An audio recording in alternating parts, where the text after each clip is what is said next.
The philosophers have only interpreted the world in various ways. The point, however, is to change it. This quote is from Karl Marx's Theses on Feuerbach. It reflects Marx's emphasis on the practical transformation of the world rather than mere theoretical contemplation. Here's a breakdown. The philosophers have only interpreted the world in various ways. This part suggests that traditional philosophers have primarily focused on interpreting or understanding the world through theories, ideas, and intellectual frameworks. The point, however, is to change it. Marx argues that the real purpose, or the crucial task, is not just to interpret the world, but to actively bring about change. He calls for practical, transformative action in the material conditions of society. In essence, Marx is critical of a purely contemplative approach to philosophy that doesn't lead to tangible change. He urges thinkers to move beyond interpreting the world and to engage in activities that contribute to its transformation. This idea aligns with Marx's broader philosophy, which emphasizes the need for social and economic change to address issues like class struggle and inequality. Workers of the world, unite. You have nothing to lose but your chains. This famous quote is the closing rallying cry from Karl Marx and Friedrich Engels' The Communist Manifesto, published in 1848. Here's a breakdown. Workers of the world, unite. This part of the quote is a call for solidarity among the working class across national boundaries. It encourages workers from different countries to come together, recognizing their shared interests and common struggle. You have nothing to lose but your chains. This phrase implies that the working class, often seen as oppressed and exploited, should unite because they have everything to gain and nothing to lose by doing so. The chains symbolize the economic and social constraints imposed on the working class by the existing capitalist system. The call is for workers to liberate themselves from these oppressive conditions through collective action. In summary, the quote is a passionate appeal for international unity among the working class, suggesting that their collective strength can lead to the emancipation from the economic and social shackles imposed by the capitalist system. Religion is the sigh of the oppressed creature, the heart of a heartless world, and the soul of soulless conditions. It is the opium of the people. This quote is from Karl Marx, specifically from his work, A Contribution to the Critique of Hegel's Philosophy of Right. Here's an interpretation. Religion is the sigh of the oppressed creature. Marx suggests that religion arises as a response to the suffering and oppression experienced by individuals. It's a kind of expression or reflection of the distress and discontent felt by those facing challenging conditions, the heart of a heartless world and the soul of soulless conditions. In this part, Marx characterizes religion as serving a role in a world that lacks compassion and where conditions are dehumanizing. It's seen as a source of solace or comfort in an otherwise harsh and unfeeling environment. It is the opium of the people. This is the most well-known part of the quote. Marx is drawing an analogy between religion and opium, a powerful and addictive substance. Here, he suggests that religion, like opium, can function as a kind of soothing escape for people facing difficult circumstances. However, he also implies that this opium might distract the oppressed from actively seeking to change their social and economic conditions. In summary, the quote conveys Marx's perspective that religion arises as a response to societal suffering, providing comfort in a world that can be heartless and soulless. The analogy of religion as opium implies that it might serve to pacify individuals and prevent them from actively addressing the root causes of their oppression. The history of all previous societies has been the history of class struggles. This quote is from the opening line of the Communist Manifesto, written by Karl Marx and Friedrich Engels in 1848. Here's the meaning and summary. The history of all previous societies has been the history of class struggles. Marx and Engels assert that throughout human history, the primary driving force behind social change has been the struggle between different social classes. They argue that conflicts between the ruling class, the bourgeoisie, and the working class, the proletariat, have shaped the development of societies, influencing political, economic, and social structures. Summary. The quote encapsulates the Marxist view that the dynamics of societal development are fundamentally tied to the struggles between different classes. Marx and Engels argue that the history of civilization is a history of class conflicts, with changes in modes of production and the rise and fall of social orders being driven by these struggles. This idea sets the stage for the Communist Manifesto's exploration of the revolutionary potential they see in the working class rising against the bourgeoisie in the context of industrial capitalism. From each according to his ability, to each according to his needs. This quote encapsulates a fundamental principle of communism and is often associated with Karl Marx. It is an expression of the ideal societal arrangement according to communist philosophy. From each according to his ability, to each according to his needs. This principle envisions a society where individuals contribute to the best of their abilities, and everyone receives according to their needs. From each according to his ability, this part suggests that individuals should contribute to society based on their skills, talents, and capabilities. People are expected to work and contribute according to their capacity and potential. To each according to his needs. This part implies that in such a society, everyone would have their needs met. It's a vision of a classless and egalitarian society where resources are distributed based on what individuals require for a decent standard of living, rather than being tied to their individual contributions. In summary, the quote represents the utopian vision of a communist society where the emphasis is on cooperation, equality, and the elimination of class distinctions. It suggests a departure from a system based on profit and private property, envisioning a society where people work not for personal gain, but for the collective good, and everyone's basic needs are fulfilled. Capital is dead labor, which, vampire-like, lives only by sucking living labor, and lives the more labor it sucks. This quote is from Karl Marx's Capital Volume 1. Here's an interpretation of its meaning. Capital is dead labor, which, vampire-like, lives only by sucking living labor, and lives the more labor it sucks. In this metaphorical expression, Marx characterizes capital as dead labor to emphasize that it is the accumulated result of past human labor embodied in products, machinery, and infrastructure. The term vampire-like suggests a parasitic relationship. Capital sustains itself by extracting value from the ongoing living labor of workers.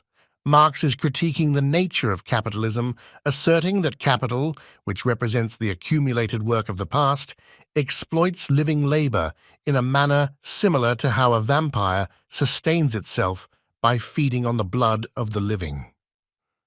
The more labor capital can extract from workers, the more it thrives. This metaphor encapsulates Marx's analysis of the exploitative dynamics between capital and labor in a capitalist system, where profit is derived from the surplus value produced by the labor of workers. The theory of the communists may be summed up in the single sentence: abolition of private property. This quote is from the Communist Manifesto, co-authored by Karl Marx and Friedrich Engels. The theory of the communists may be summed up in the single sentence: abolition of private property. In this concise statement, Marx and Engels articulate a central tenet of communist theory. The core idea is the elimination of private ownership of the means of production, such as land, factories, and resources. The quote encapsulates the fundamental aim of communism, which is the abolition of private property. Marx and Engels argue for a society in which the means of production are commonly owned and controlled by the community as a whole, rather than being owned privately by individuals or a class. This change, they believed, would lead to a more equitable distribution of wealth and the elimination of class distinctions, forming the basis for a classless and stateless communist society. The production of too many useful things results in too many useless people. This quote is often attributed to Karl Marx, but its precise source is unclear, and there's some debate about its authenticity. Nevertheless, let's explore the meaning that is often attributed to it. The production of too many useful things results in too many useless people. This statement is a critical reflection on the consequences of a society that overemphasizes material production. It suggests that if a society produces an excess of material goods, useful things, it might lead to a surplus of individuals who, in the context of that production-centric society, are deemed useless. The quote is a commentary on the potential social implications of an unbalanced focus on material production. It hints at the idea that when a society prioritizes the creation of material wealth without considering broader social needs or meaningful employment for its citizens, it may inadvertently create a class of people who feel marginalized or purposeless. This interpretation aligns with certain aspects of Marx's critique of capitalist societies, where he addressed issues related to alienation and social stratification. The oppressed are allowed once every few years to decide which particular representatives of the oppressing class are to represent and repress them. Another quote often attributed to Karl Marx, but its precise origin is unclear. Nevertheless, it reflects a perspective often associated with Marxist critiques of representative democracy. Here's an interpretation of its meaning. The oppressed are allowed once every few years to decide which particular representatives of the oppressing class are to represent and repress them. This statement critiques the political system, suggesting that in a representative democracy, people, particularly the oppressed or working class, are given the illusion of choice in periodic elections. However, the options presented to them are limited to representatives from the ruling or oppressing class. In essence, the political process is seen as a means for the ruling class to legitimize its power while maintaining control over the oppressed. Summary. The quote conveys a critical perspective on the limitations of representative democracy, arguing that the oppressed are provided with the illusion of political agency through periodic elections. However, the choices presented to them are ultimately constrained within a system that is dominated by representatives of the ruling class. This aligns with certain Marxist critiques of bourgeois democracy, which emphasize the structural inequalities embedded in political and economic systems. Men make their own history, but they do not make it as they please. This quote is from Karl Marx's The 18th Brumaire of Louis Napoleon. Here's an interpretation of its meaning. Men make their own history, but they do not make it as they please. Marx is emphasizing human agency in historical events. The phrase, make their own history, implies that individuals and social groups are active participants in shaping the course of history. However, the second part of the statement, but they do not make it as they please, suggests that these actions are not entirely free from constraints. Historical outcomes are influenced by various factors, including social structures, economic conditions, and the actions of other individuals and groups. The quote encapsulates Marx's dialectical understanding of history, acknowledging that while people play a role in shaping their own historical circumstances through their actions, they are not entirely free from the influence of broader social and economic forces. It reflects a nuanced view of historical agency within the context of larger historical, social, and economic dynamics. The ruling ideas of each age have ever been the ideas of its ruling class. This quote is from Karl Marx and Friedrich Engels' The German Ideology. The ruling ideas of each age have ever been the ideas of its ruling class. This statement suggests that the dominant or prevailing ideas, beliefs, and ideologies within a society are shaped by and reflect the interests and perspectives of the ruling or dominant social class. In other words, the intellectual and cultural framework of a given period tends to align with the values and worldview of the class that holds economic and political power.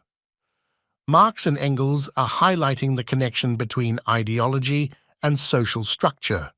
The quote asserts that the prevailing ideas within a society are not neutral or universal, but are influenced by the interests and perspectives of the class that holds sway. This concept is central to Marxist analysis, emphasizing the role of ideology in maintaining and legitimizing the existing social order. History repeats itself, first as tragedy, second as farce. This quote is from Karl Marx's The 18th Brumaire of Louis Napoleon. History repeats itself, first as tragedy, second as farce. Marx is expressing the idea that historical events often have a tendency to recur, but in a pattern of development that he characterizes as moving from serious or tragic to absurd or farcical. The quote suggests a cyclical nature to historical processes. Events or social phenomena that might have had serious and profound consequences in one historical period may reoccur in a later period in a manner that is less significant or even absurd. Marx uses this idea to comment on the recurrence of political and social struggles, pointing out that the second occurrence often lacks the gravity of the first, potentially reflecting a degradation or distortion of the original ideals or movements. Surround yourself with people who make you happy, people who make you laugh, who help you when you're in need, people who genuinely care.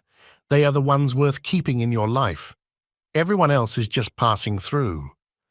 This quote emphasizes the importance of surrounding oneself with positive and supportive individuals. Here's an interpretation. Prioritize positive relationships. The quote encourages prioritizing relationships with individuals who contribute positively to your life. These are people who bring joy, laughter, and support.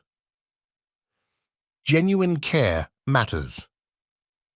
Emphasizing the value of genuine care, the quote suggests that meaningful connections go beyond surface-level interactions. People who truly care about your well-being are considered especially valuable. Quality over quantity. The message suggests that it's not about the number of people in your life, but the quality of those relationships. Having a few authentic connections is more valuable than a large network of superficial ones. Transience of some relationships. The phrase, "everyone else is just passing through," implies that not every person who comes into your life is meant to stay. Some relationships may be temporary, and that's okay. Cherish the meaningful connections while understanding that others may come and go. In essence, the quote promotes cultivating a circle of positive, supportive, and caring individuals, recognizing the significance of quality in relationships over mere quantity. It also acknowledges the transient nature of some connections, suggesting a realistic approach to the ebb and flow of people in one's life. The education of all children, from the moment that they can get along without a mother's care, shall be in state institutions at state expense. This quote advocates for a specific approach to education, emphasizing the role of the state in providing and funding education for all children. Here's an interpretation: universal education. The quote promotes the idea that every child, regardless of socioeconomic background or other factors, should have access to education. It emphasizes a commitment to universal education for all. State responsibility. By stating that education shall be in state institutions at state expense, the quote underscores the belief that the responsibility for providing education lies with the state. This implies that education should not be solely dependent on private means, but should be a public service funded by the government. Early commencement of education. The mention of "from the moment that they can get along without a mother's care" suggests an early start to formal education, indicating a commitment to providing educational opportunities to children as soon as they are developmentally ready.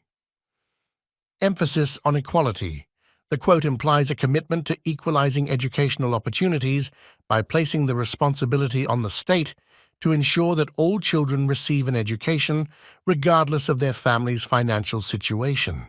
This quote advocates for a system where the state takes a central role in providing education to all children, emphasizing universal access, state funding, and an early start to formal education. It aligns with the notion that education is a public good and should be accessible to all members of society. The only antidote to mental suffering is physical pain. This quote suggests a perspective on coping with mental suffering that may seem counterintuitive or controversial. Contrasting forms of pain. The quote proposes that physical pain serves as the only effective remedy or countermeasure for mental suffering. It implies a belief that experiencing physical discomfort can distract or alleviate mental anguish. Distraction or redirection. The idea here is that the intensity or immediacy of physical pain may divert one's focus from emotional or psychological distress. It suggests a strategy of replacing mental suffering with a different, albeit physical, form of discomfort. Controversial perspective. This perspective might be seen as controversial, as conventional approaches to mental health often involve psychological interventions, therapy, and support. The idea of using physical pain as an antidote could be seen as unusual and potentially harmful.